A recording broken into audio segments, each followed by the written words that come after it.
This is the Big O Show. This is the Big O Show. Big O, any chance McDaniel could bring in Jim Caldwell, looking like he won't get any head coaching jobs in this hiring cycle? Would be great for the OC QB coach and help McDaniel with 2 in the passing game. I have no idea, Kevin. I don't know what his thinking is and what kind of coach he wants. Now, I will say this. Let's give you a little thing that I like about McDaniel that I've already seen from the get-go, if this is true, okay? Now, the reports are that he's looking for Vic Fangio to come in to be his defensive coordinator. And while you have a defensive staff in place, they're allowing him to alter. And obviously, if you can bring in a Fangio, I think that would be fantastic for this staff to have look, I don't want Vic Fangio as my head coach. I don't want Wade Phillips as my head coach. I don't want Rex Ryan as my head coach. But I want guys like that as my defensive coordinators. Sure.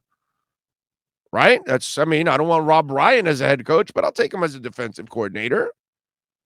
You know what I mean? There are certain guys, Dan Quinn, I don't want him as a head coach. Take him as a defensive coordinator. Hell yeah. Some guys are just assistants. That's what they are. And I think Fangio would be an excellent assistant for a McDaniel. That tells me that the young guy's not coming in with the flow ego of no, I've got to have people that are subservient to me, people that are lesser than me. You know what I mean? No, this young man, if this is true, is already Fangio already has even head coaching experience.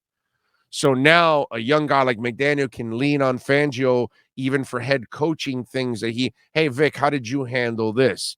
And it could be a great sounding board for him. So that already shows me that Mike McDaniel is already a better human being as a coach than Flo is, because you always want to surround yourself with people that know more than you. When I got into the business, do you know what I did? Sure, I did my job, and I went to go get sound like any monkey can do.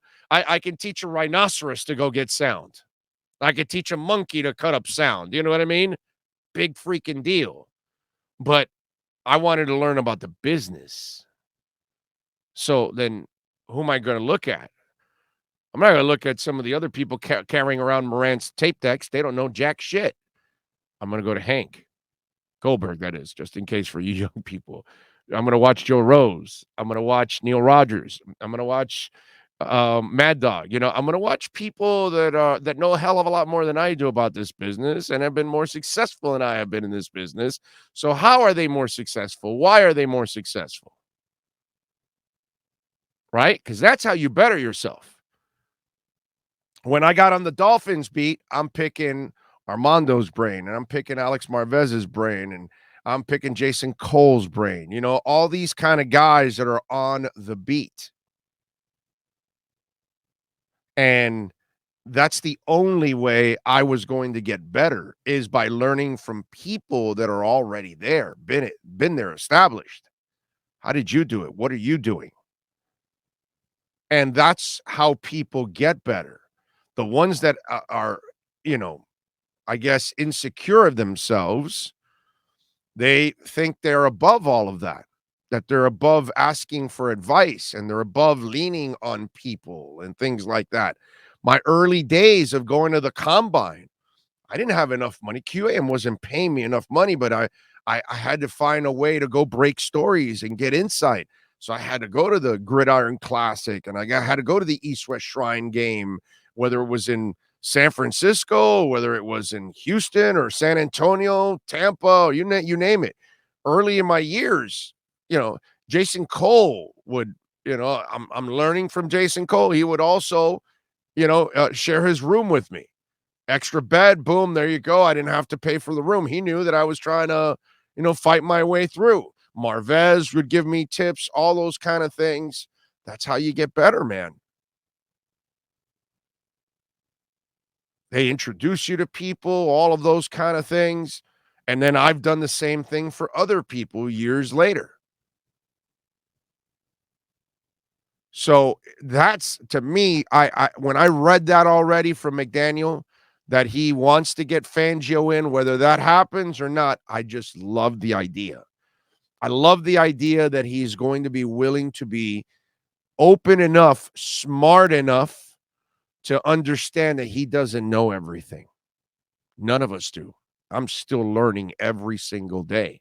And every day that I can pick someone else's brain about something so I can get better, I'm going to do it.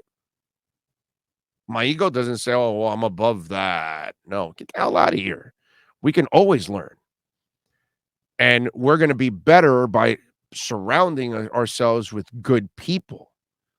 And that's what Mike McDaniel's doing right now. If he's going after a guy like Vic Fangio, that's awesome, dude. That's fantastic. He gets to worry about the offense. Now he's going to inherit a staff, but he doesn't know them. But if he has relationships with Fangio, he knows Fangio, so Fangio can be the conduit of everything going on. He can oversee the defense and then take care of the young guys. And at the same time, a guy like Josh Boyer gets to learn from Fangio. Fangio's up there in years. Boyer gets to take over right after Fangio's ready to step down. And now Boyer has a good, load of education from his time in New England with Flores and now with Vic Fangio. So when Fangio steps down, if Boyer's still here and he's been, running the show with Fangio, he gets to take over. This allows Mike McDaniel to focus on the offense. And that to me is fantastic, incredibly important. And it gives him the comfort zone that the defense is fine. I just got to worry about the offense and Tua and set everything up. So already I like some of what I'm hearing, if any of this is true, that he is going after Fangio. I think that's awesome.